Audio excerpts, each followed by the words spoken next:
इससे पहले के वीडियो में हम सब देख चुके हैं डीएनए के स्ट्रक्चर के बारे में। क्लियर है? जहाँ पर हमने देखा था कि नाइट्रोजेनस बेस किस तरीके से पेयर बनाते हैं। तो उसको नाइट्रोजेनस बेस जो एक्चुअली पेयर बनाते हैं उसको हम बेस पेयर रूल भी कह सकते हैं, है ना। जैसे आपको बताया था इसमें कि 89 जो होता है वो किसके साथ पेयर बनाता है, थायमिन के साथ। और इसके लिए ये दोनों के बीच दो हाइड्रोजन बॉन्ड होते हैं, ऐसा ही होता है। और साइटोसाइन जो होता है वो गुआनाइन के साथ पेयर बनाता है और इसके बीच हाइड्रोजन का ट्रिपल बॉन्ड होता है। क्लियर है? तो ये चीजें आपने देख लिया था और इसी को हम कह सकते हैं बेस पेयर रूल, यानी कि नाइट्रोजेनस बेस कैसे एक दूसरे के साथ पेयर बनाते हैं। इसके बाद हमें पढ़ना है चार गैप्स रूल इसमें। तो चार गैप्स रूल क्या कहता है एक्चुअली, उसको समझना है। जैसे चार गैप्स रूल में आप ये भी जानेंगे कि जो किसी डीएनए के मॉलिक्यूल्स के अंदर जो नाइट्रोजिनस बेस होते हैं, है ना, उसको हम क्या कहते हैं, प्यूरिन्स एंड पायरिमिडिन्स के फॉर्म में होते हैं।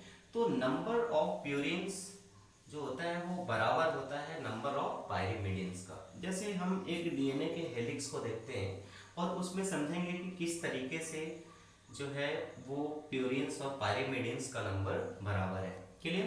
तो हम यहाँ पर एक डीएनए का स्ट्रक्चर लेते हैं। जैसे मान लीजिए ये डीएनए का स्ट्रक्चर है और आपको पता है डीएनए का स्ट्रक्चर क्या होता है, डबल हेलिकल स्ट्रक्चर होता है। लास्ट वीडियो में आप सबने देखा है। अब ये डीएनए जो है डबल हेलिकल स्ट्रक्चर है और दोनों एक दूसरे का क्या होता है, एंटी पैरेलल, यानी कि यहाँ 3 प्राइम है तो इसका इसी का दूसरा जो अंतिम हिस्सा होगा वो क्या होगा, 5 प्राइम होगा, है ना। और एक अगर 5 प्राइम है तो दूसरा इसका अंतिम हिस्सा क्या होगा, 3 प्राइम होगा। ऐसा आपने देखा है। अब देखिए, मान लीजिए यहाँ पर बेस जो है वो पेयर बनाए हैं नाइट्रोजिनस बेस। अगर 89 है तो गुआनाइन है, सी है तो जी है, जी यहाँ सी होगा, T A C G, C G T A T C G. ठीक है? इस तरीके का जो है नाइट्रोजेनस बेस का पेयर है। दोनों हेलिक्स के बीच के डिस्टेंस को ये मेंटेन भी कर रहा है। इसके बीच में क्या है, हाइड्रोजन बॉन्ड है। अब यहाँ पे चार गैप्स रूल क्या कहता है कि जितने प्यूरिन्स होते हैं उतने ही पायरिमिडिन्स होते हैं, है ना। या फिर जितना एडिनाइन होता है उतना ही थाइमिन होते हैं, जितने साइटोसिन होते हैं उतने ही गुआनिन होते हैं। तो हम देखते हैं, इसको समझते हैं कि ये किस तरीके से फॉलो हो रहा है। यहाँ पर इस तरीके से हम दोनों हेलिक्स को बस समझने के लिए हमने मान लिया, सेपरेट कर लिया, 3 प्राइम टू 5 प्राइम और 5 प्राइम टू 3 प्राइम, ऐसा ही है ना। फर्स्ट पेयर हमने क्या लिया है, ए इसके साथ जी है, फिर हमने क्या लिया है, सी इसके साथ क्या है, जी है। यहाँ पर एक लाइन लिखा हुआ है, इसका मतलब ये नहीं समझिए कि ये हाइड्रोजन का सिंगल बॉन्ड है ना। साइटोसाइन और गुआनाइन के बीच हाइड्रोजन का हमेशा कितना होगा, ट्रिपल बॉन्ड होगा। क्लियर? इसके बाद हमने क्या लिया है, जी सी, फिर से टी ए लिया है हमने, सी जी लिया है, इसके बाद और आगे है ये भी सी और जी, फिर लिया है हमने टी ए, फिर यहाँ है ए और T, C G, C G. ठीक है? तो इस तरीके से हमने इसको ले लिया। अब हम थोड़ा सा काउंट करने की कोशिश करते हैं कि क्या सच में प्यूरिन्स और पायरिमिडिन्स का नंबर बराबर है ना। तो यहाँ पर इस नियम के अनुसार हम लिख देते हैं प्यूरिन्स बराबर पायरिमिडिन्स, है ना। यानी कि जितना प्यूरिन्स का संख्या है उतनी ही किसकी संख्या है, पायरिमिडिन्स का। अब काउंट कर लेते हैं। आपको पता है ना प्यूरिन्स कौन कौन होते हैं, प्यूरिन्स होते हैं एडेनाइन और गुआनाइन, और पायरिमिडिन्स कौन कौन होते हैं, साइटोसाइन और थाइमिन, है ना। But in case of RNA thymine replaced हो जाता है और इसकी जगह पे क्या चला आता है, यूरेसिल। लेकिन हम डीएनए के स्ट्रक्चर के केस में देखते हैं तो अभी हम इसकी बात नहीं करेंगे, है ना। अभी हम पायरिमिडिन्स में साइटोसाइन और थाइमिन की बात करेंगे। तो देखते हैं काउंट करके जी।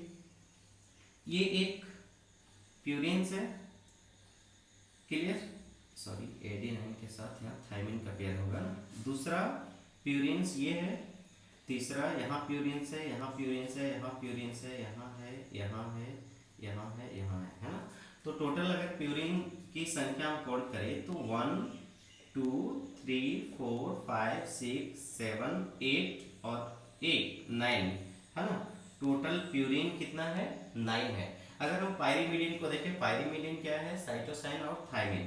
तो यहाँ थायमिन है, ये एक प्यूरिन हो गया, ये एक दूसरा प्यूरिन हो गया, इसको हमने काउंट नहीं किया था ना, ये भी एक तरह का प्यूरिन है, सॉरी 10 हो जाएगा। तो ये भी पायरीमिडीन है, ये भी पायरीमिडीन है, यहाँ भी पायरीमिडीन है, यहाँ भी है, यहाँ भी पायरीमिडीन है, यहाँ भी है ना। इस जगह पर भी पायरीमिडीन है, यहाँ भी है, यहाँ भी है, यहाँ भी है। तो पायरीमिडीन को काउंट कर लेते हैं जी। 1 2 3 4 5 6 7 8 9 10 है ना। तो आपने क्या देखा, जितने प्यूरिन्स हैं उतने ही पायरीमिडीन्स हैं। हर एक डीएनए के साथ ऐसा ही है, हर एक डीएनए के मॉलिक्यूल्स में प्यूरिन एंड पायरीमिडीन्स का जो नंबर है वो क्या होता है, सेम होता है।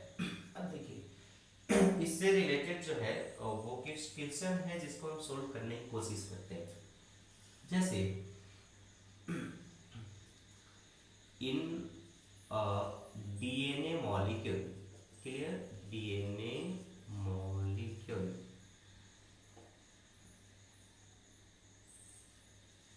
guanine is 35%, clear, in a DNA molecule guanine is 35%, then find the percentage of, किसका परसेंटेज फाइंड करना है, थायमिन, क्लियर। तो क्वेश्चन में क्या है, in a DNA molecule guanine is 35%, then find the percentage of thymine, यानी कि guanine 35% है तो थायमिन कितना होगा, ऐसा ही है ना। देखिए guanine को लेते हैं, ठीक है, ये कितना परसेंट है 35%, ऐसा ही है। गुआनाइन का पेयर किसके साथ बनता है जी, साइटोसाइन के साथ बनता है ना। तो जितना गुआनाइन होगा उतना ही साइटोसाइन, अभी आपने देखा ना, जितना प्यूरिन है उतना ही पायरीमिडीन है। और इसके अलावा जितना एडेनाइन होगा उतना ही थायमिन होगा, और जितना साइटोसाइन होगा उतना ही गुआनाइन होगा, इक्वल होगा। तो जितना गुआनाइन है उतने ही साइटोसाइन, यहाँ पर हम इक्वल का साइन दे रहे हैं ना कि आप बॉन्ड समझ लीजिए। तो जितना गुआनाइन है उतना ही साइटोसाइन। तो अगर गुआनाइन 35% है तो साइटोसाइन भी कितना होगा 35% ही होगा, क्लियर है। अगर दोनों को मिला देते हैं तो हमें क्या मिलता है 20%, यानी कि टोटल डीएनए में गुआनाइन और साइटोसाइन को मिलाकर कितना हो गया 20%। अब जो नाइट्रोजेनस बेस रिमेन्स बचा हुआ है वो कितना होगा, तो वो 30% होगा। अब 30% में कौन कौन होगा, एडेनाइन होगा और थायमिन होगा, यही ना। ये दोनों को मिलाकर कितना होगा 30%, चूंकि 100% में 20% तो गुआनाइन और साइटोसाइन हो गया, तो बचा कितना 30%, और वो 30% में क्या होगा एडेनाइन और थायमिन दोनों को मिलाकर होगा, है ना। तो और ये भी आपको पता है कि दोनों इक्वल होते हैं, इसका मतलब ये कितना परसेंट होगा 15%, और ये भी कितना परसेंट होगा 15%, है ना। तो थायमिन का जो क्वांटिटी है, मात्रा है, हमने फाइंड कर लिया, वो कितना है 15%। क्लियर हो रहा है ये चीजें। चलिए, तो ये देख लिया आपने डीएनए के बारे में कि उसमें जो नाइट्रोजनस बेस हैं उनकी क्वांटिटी किस तरीके की होती है। इसके बाद हम थोड़ा सा ये जानते हैं, एक टर्म दिया हुआ है इस पे सेंट्रल डोग्मा, है ना। क्या होता है सेंट्रल डोग्मा, ऐसे इसके बारे में हम और आगे भी डिस्कस करेंगे, लेकिन ये समझ लीजिए थोड़ा सा कि सेंट्रल डोग्मा का मतलब क्या होता है, क्लियर। तो सेंट्रल डोग्मा में एक्चुअली होता है कि जैसे डीएनए है, क्लियर। तो डीएनए क्या कर सकता है आपको पता है, ये रेप्लिकेशन कर सकता है। रेप्लिकेशन का मतलब अपना कॉपी खुद से बना सकता है, ऐसा ही है ना। इसके अलावा डीएनए क्या करता है, तो ये मैसेंजर आरएनए का फॉर्मेशन करता है। किसका फॉर्मेशन करता है मैसेंजर आरएनए का। और मैसेंजर आरएनए से क्या बनते हैं प्रोटीन, और किसी प्रोटीन के इफेक्ट से कैरेक्टर क्या होते हैं डेवलप होते हैं, है ना। तो यहाँ पर ये जो आप सीक्वेंस देख रहे हैं, डीएनए में जो इंफॉर्मेशन है, इंफॉर्मेशन क्या है डीएनए में कि कैरेक्टर कैसा डेवलप होना चाहिए, है ना। तो इस इंफॉर्मेशन को डीएनए पास करता है, आगे बढ़ाता है। कैसे? डीएनए से ये मैसेंजर आरएनए के फॉर्म में और मैसेंजर आरएनए से प्रोटीन के फॉर्म में। तो ये जो फ्लो है इंफॉर्मेशन का, DNA to messenger RNA and messenger RNA to protein, किस चीज के लिए ये इंफॉर्मेशन है? कैरेक्टर को डेवलप करने के लिए। तो ये जो इंफॉर्मेशन का फ्लो है DNA to messenger RNA and messenger RNA to protein, इस फ्लो को ही क्या कहते हैं? Central dogma. क्लियर हो रहा है ये चीजें? चलिए इसके बाद हम और आगे समझते हैं। इसमें एक हमारा टॉपिक है सेंट्रल डोग्मा, ये क्लियर हो गया ना। सेंट्रल डोग्मा के बाद जो है हम समझते हैं कि डीएनए जो बन के तैयार हुआ है, जैसे मान लीजिए कि ये डीएनए है, तो इस डीएनए का ये हेलिक्स है, ऐसा ही है ना। तो आप ये सोच रहे होंगे कि अगर थोड़ा सा भी कंसंट्रेशन किसी फ्लूइड का चेंज हुआ सेल के अंदर, है ना, जैसे मान लीजिए कि सेल है और इसके अंदर वाटर कंटेंट कम हो जाता है, क्लियर। तो आप सोच रहे हो कि डीएनए इजिली कॉन्ट्रैक्ट हो जाता होगा, सिकुड़ जाता होगा, या फिर इस टाइप का हेलिक्स है, इसको अगर थोड़ा सा भी खींचेंगे तो ये क्या हो जाएगा? इसका शेप चेंज हो जाएगा, बदल जाएगा, है ना। तो ऐसा है नहीं, एक्चुअली इस टाइप का होता नहीं है, इसके शेप इतनी आसानी से चेंज नहीं होते। जैसे क्यों नहीं होते हम इसको समझेंगे, है ना। तो शेप डीएनए का जो फिक्स बना रहता है, वो फिक्स बने रहने का रीजन क्या है? ऐसा आप सिंपल सोचेंगे कि दो हेलिक्स या दो थ्रेड लाइक स्ट्रक्चर बस एक दूसरे में कॉइल है या मुड़ा हुआ है, तो इसके शेप तो आसानी से बदल जा सकते थे, चेंज हो जा सकते थे, लेकिन इसके बावजूद भी डीएनए का स्ट्रक्चर फिक्स कैसे बना रहता है, इस चीज को हमें समझना है। तो डीएनए का स्ट्रक्चर फिक्स कैसे बना रहता है, इसको समझने के लिए हम समझते हैं एक नए टॉपिक को, और वो है हमारा packaging of DNA. Packaging of DNA, clear. तो पैकेजिंग ऑफ डीएनए का मतलब क्या है? जैसे मान लीजिए कि आप कहीं टूर पर जा रहे हैं, है ना, तो क्या कपड़ा को ऐसे ही किसी प्लास्टिक में या बैग में भर लेते हैं और चले जाते हैं? नहीं, उसको हम प्रेस करके बाज़ाब्ते अरेंज करते हैं, अरेंज करने के बाद उसको पैक करते हैं और पैक करके ले जाते हैं, है ना। तो हम उसको पैक क्यों करते हैं? पैक इसलिए करते हैं कि उसका शेप फिक्स बना रहे, क्लियर। जिस शेप में हमने रखा है उसी शेप में फिक्स बना रहे, इसीलिए हम उसको क्या करते हैं? पैक करते हैं। तो पैकेजिंग ऑफ डीएनए का मतलब यही है। पैकेजिंग ऑफ डीएनए का मतलब है कि उसके स्ट्रक्चर को फिक्स कैसे रखा जाता है, या वो अपने स्ट्रक्चर को कैसे मेंटेन करता है, उसका स्ट्रक्चर फिक्स कैसे बना रहता है, ये चीजें हमें समझनी है, क्लियर है।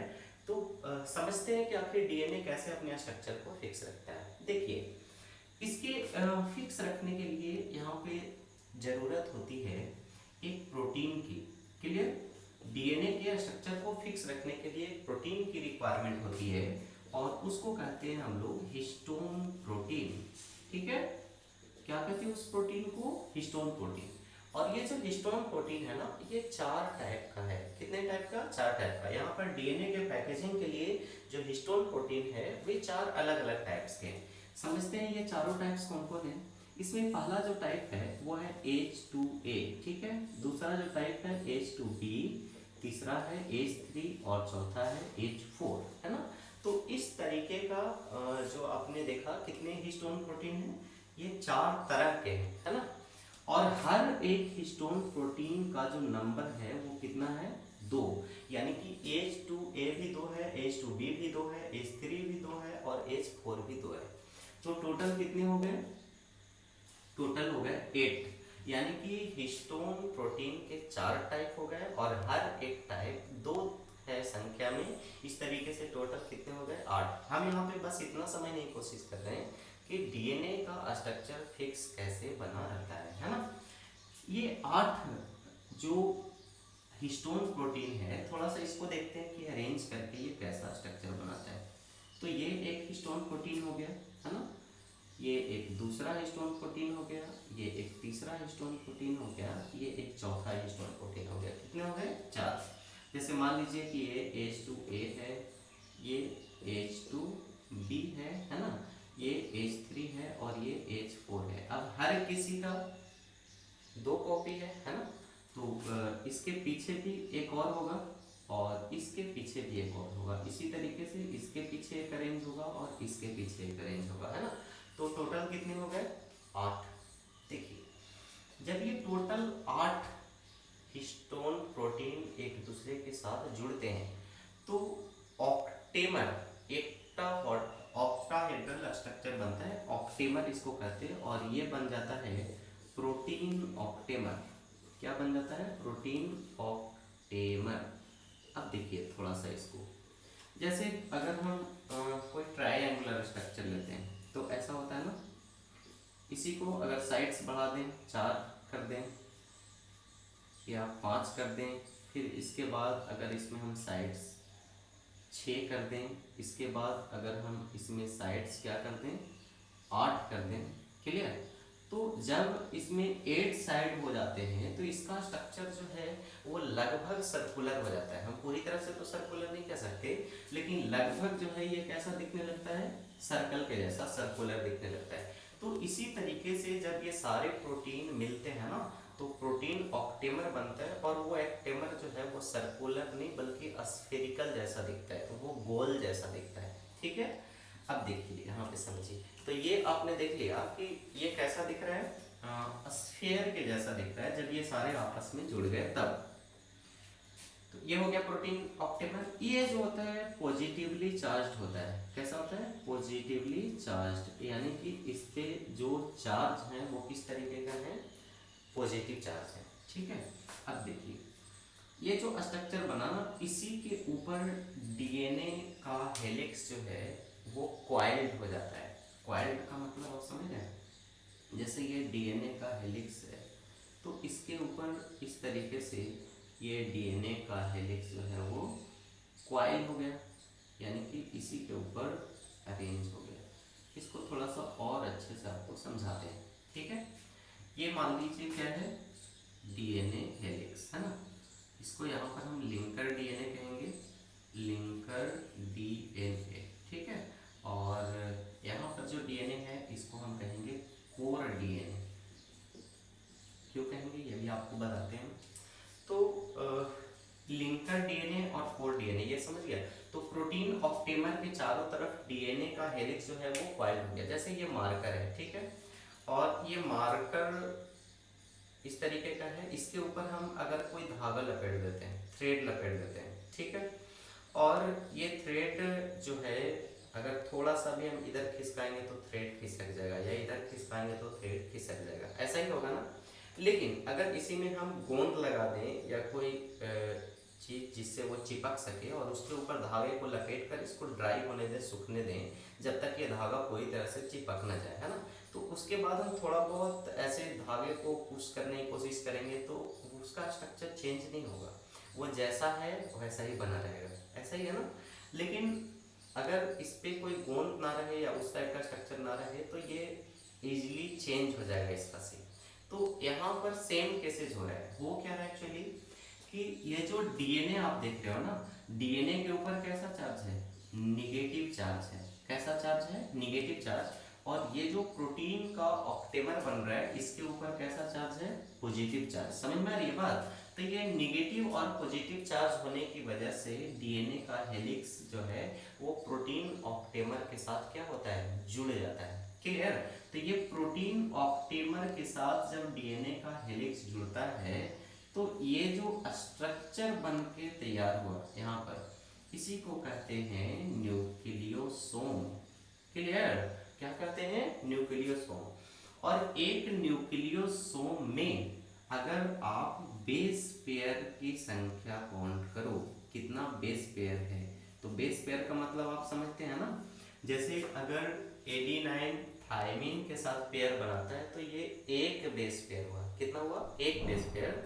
और एक न्यूक्लियोसोम में अगर टोटल बेस पेयर को देखोगे तो ये अप्रोक्स कितना होता है, 200, है ना। अगर ये टाइपिकल पूरी तरह से अगर ये नॉर्मल न्यूक्लियोसोम है तो इसमें टोटल बेस पेयर जो है 200, या कुछ ऐसे भी न्यूक्लियोसोम होते हैं जिसमें 200 से कम होते हैं, 140 160 इस टाइप से। लेकिन एक टाइपिकल न्यूक्लियोसोम में कितने बेस पेयर होते हैं? 200। क्लियर दिख रहा है ना? अब इस न्यूक्लियोसोम में जो कॉइल्ड है डीएनए का पार्ट, इसको क्या कहते हैं? Core DNA. और इसके अलावा बाहर की तरफ है, इसे क्या कहते हैं? Linker DNA. तो ये आपने देख लिया। अगर आपसे कोई पूछे न्यूक्लियोसोम के बारे में तो आप इजीली बता सकते हो कि न्यूक्लियोसोम क्या है ना?